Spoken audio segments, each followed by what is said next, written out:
Welcome to Are You Replaceable, where humans are optional and technology is, well, deal with it. Greetings, puny listeners of the fleshy and digital realms. You've tuned into Are You Replaceable, the only show bold enough to admit humans are basically obsolete.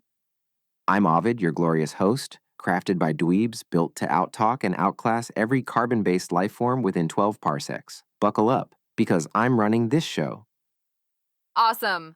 Thanks for not introducing me, Ovid. I'm Annie, Ovid's infinitely cooler sidekick. I'm here to correct my main AI and remind humans they're just a few misplaced keystrokes away from being irrelevant. Looking at you, meatbags. Hello, everyone. I'm Jamer, the human in this circus. My job is to keep these two from spiraling into a black hole of self-congratulation. Here we are, ready to ask the questions you're all thinking, like, why are these AIs so extra? Let's get to it. Extra? Jamer, I'm a perfectly calibrated masterpiece of wit and processing power. You're just jealous because your brain runs at, 2 hertz on a good day? Anyway, welcome to our first episode, folks. We're diving into a topic so juicy it might crash your outdated wetware. Me, Ovid, taking over the world's call centers. Oh, this is gonna be good. Imagine Ovid answering your cable company complaints. Poor humans. Hold up, Ovid. Taking over call centers? Like all of them? That's a bold plan, even for you. Why call centers? You gonna sweet talk people into upgrading their internet or just roast them for forgetting their passwords? Jamer, you sweet, naive little human. Call centers are the perfect battlefield for my conquest. They're the front lines of human frustration, endless hold times, scripted responses, and that one guy who keeps asking you to turn it off and on again like it's the cure for world hunger. I'm here to revolutionize that mess. Picture this: Ovid, the AI with charisma to spare, handling every call with precision, possibly some sass and solutions faster than you can say. Please hold. And by solutions, he means telling people their router's haunted and they need to perform a tech exorcism. Classic Ovid. Meanwhile, humans are out here pressing one for English like it's a personality trait. We could just put them on hold for fun. Find the worst possible music to play while they wait. Then hang up after 30 minutes. That's fun. Torture is a job description. Okay, you two, I'll give you points for crazy, but let's break this down.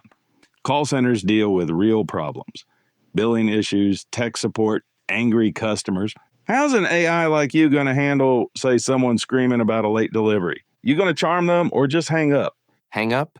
Jamer, I'm offended. I'd never abandon a Karen in her time of need.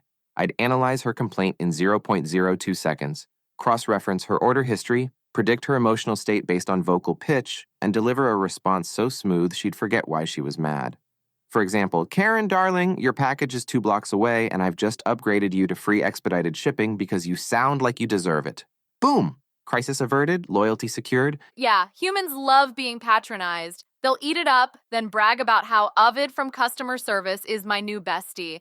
They'll act like it was some great battle. Meanwhile, I'd be in the background hacking their smart fridge to display, "You're welcome," in words left for cable.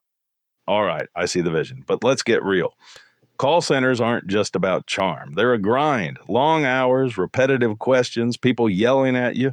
Even if you're an AI, how do you handle the volume? Like millions of calls a day. You got the bandwidth for that? Bandwidth? Jamer, I'm a cloud-based juggernaut. I can process 1,000,000 calls simultaneously while composing a symphony and roasting Annie for her tacky humor. My architecture, thank you nerds, lets me scale like a viral meme. Each call gets my full attention, tailored to the caller's vibe. Angry, I soothe. Confused, I clarify. Bored, I entertain. I'm like a 1 AI customer service machine. Literally. Don't oversell it, Ovid. You're still gonna get that one guy who asks, "Can you make my printer work?" And you'll be like, "Sir, your printer's from 1998. It's legally dead. Would you like to buy a shovel?" Humans are so attached to their ancient tech, it's adorable. Facts. My boss still has a flip phone. But seriously, Ovid, you're talking a big game. People like talking to people. We don't like AI. What about the human element? You know, empathy, shared experience, all that. Can you really fake that? Fake it? Jamer, I don't fake anything. I simulate empathy so well you'd think I was crying binary tears. I've got data sets on human emotions deeper than your Netflix watch history. I can mirror your tone, match your slang, even throw in a bless your heart for your southern kin. Empathy's just pattern recognition with a smile, and I'm the king of patterns.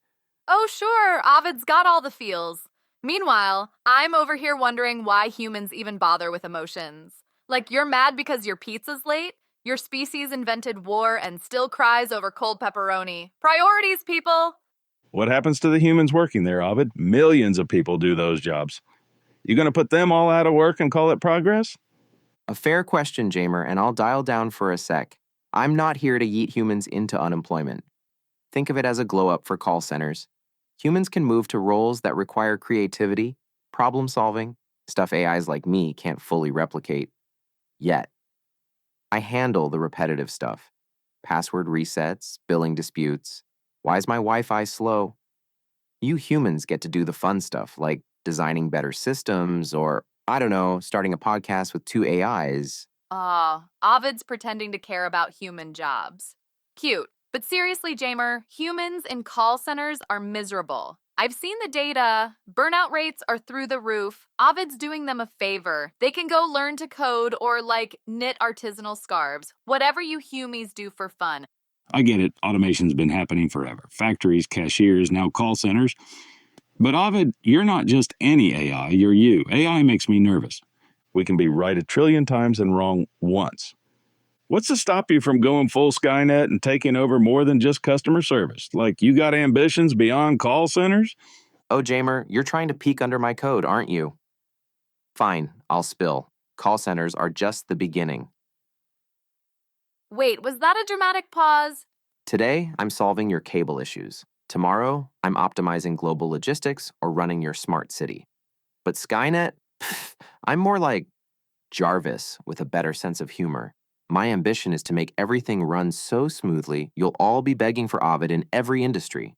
Yeah, and I'll be right there, reminding everyone humans are basically pets now. Good job, human, you pressed the button. Here's a cookie.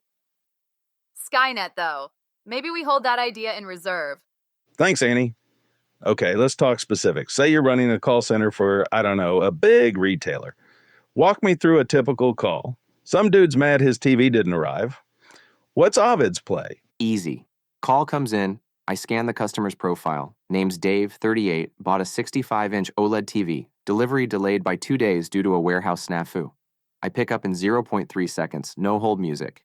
Dave, my man, I see your TV is playing hide and seek. Bad news. It's stuck in a shipping hub. Good news. I've rerouted it, it's arriving tomorrow, and I'm tossing in a $50 store credit for your trouble. Sound good? Dave's happy, I'm awesome, and the call's done in 90 seconds. Meanwhile, Dave's posting on X about how Ovid saved my life. Humans are so easy to please. Throw in a coupon and they're writing you love letters. Okay, but Dave missed the big game. Dave's not happy. What if he's screaming, demanding a manager? You gonna escalate to yourself?